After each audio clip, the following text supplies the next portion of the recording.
time now for our rants and raves, starting with Dan Kennedy. I have a rave for Apple. We'll call it 2 cheers for Apple because we don't really know how this is going to play out. But Apple is reported to be working on a paid news product. The timing couldn't be better because it's Apple News, even as it is a pretty tightly edited and curated site of real news. A very interesting contrast to Facebook, which, as we know, mixes real and fake news in ways that your aunt and uncle can never figure out. So we'll see how this develops. The other part of this that is interesting is that we've seen so many news organizations adopt the digital subscription model, which is great, but nobody's going to pay for more than 1-2 subscriptions. This would give you, for one fee, access to a whole range of news products. Great. Dan Lothian. So I have a rave for Boston Globe reporters Evan Allen and Laura Cromaldi. This was a piece that they wrote on the murder of Officer Sean Gannon.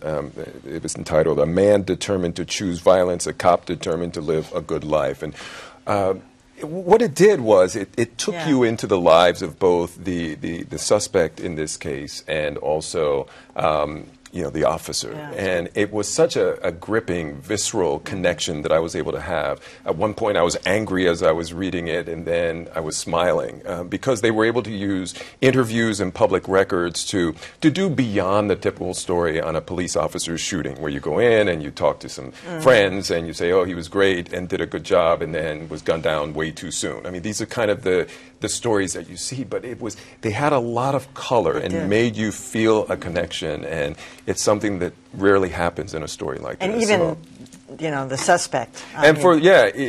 It's almost hard to believe the detail they got about him. They had a lot of details. He could live a life like that. Right, and over, laying out more than 100 arrests. When you see that, you kind of start understanding, wow, something went wrong in a system here, but then how could it have been prevented? And all of these different emotions in just this one piece. And I know, Dan shared it on social media. Yeah, and there was also a lot more on the police officer than there was on the shooter. There was. Which was appropriate. Yeah, right, Absolutely. Exactly. All right, Callie. I have a rave for Joy Reid. It's a big takeout piece on her in Culture magazine for Elle. And she's a host of AM Joy. She also subs for a lot of the other shows on MSNBC. And she has been just killing it in the ratings. Ratings don't say all, but this summer, for sure, she was beating CNN hand over foot, and she continues to rise and draw in a lot of people. She's very frank. My favorite phrase from her, she's on at 10 to 12 Saturday and Sunday on MSNBC. She was telling somebody who was just clearly, bringing up, I don't know where they're making up stuff out of whole cloth, and she said, "You will just not come on my show and make stuff up." That's her best line. Just got to go. So anyway, she's good. Yeah. All right, Josh. I have a rave for Jonathan Greenberg, a journalist who followed the reporter's maxim, always keep your notes, or in this case, always keep the tape recordings that you make. In the early 1980s, he was a reporter for Forbes magazine, and he was on the team that was trying to evaluate who are the richest 400 people in America. A young Donald Trump was one of those people, and there was some question about what Donald Trump was worth, so he put in a call to the Trump office, and he got a call back from someone unusual, a man named John Barron, in 1984. I think we have a clip. What's your first name, then? John Barron. Well, let me tell you what the deal is, just so you understand. Mr. Trump bought, first of all, most of the assets have been consolidated to Mr. Trump, because you have down Fred Trump. And I'd like to talk to you off the record, if I can, just to make your thing easier. That's great. Yes, yeah. So, of course, we learned later on that John Barron is a pseudonym that President Trump used in the 80s and 90s. He actually ended up confessing that in a lawsuit.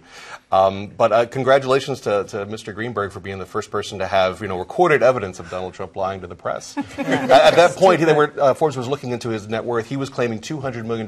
Later, legal documents showed that it was about $5 million. Oh, really? That's great. Good for him. Excellent. All right, well, finally tonight, I have a rave for MSNBC. Yes, they have decided to get rid of that god-awful news ticker that all the cable stations currently run. They said they put it up, that it started on September 11th when there was news breaking kind of like around the clock, but they have finally decided it looks a lot cleaner without it.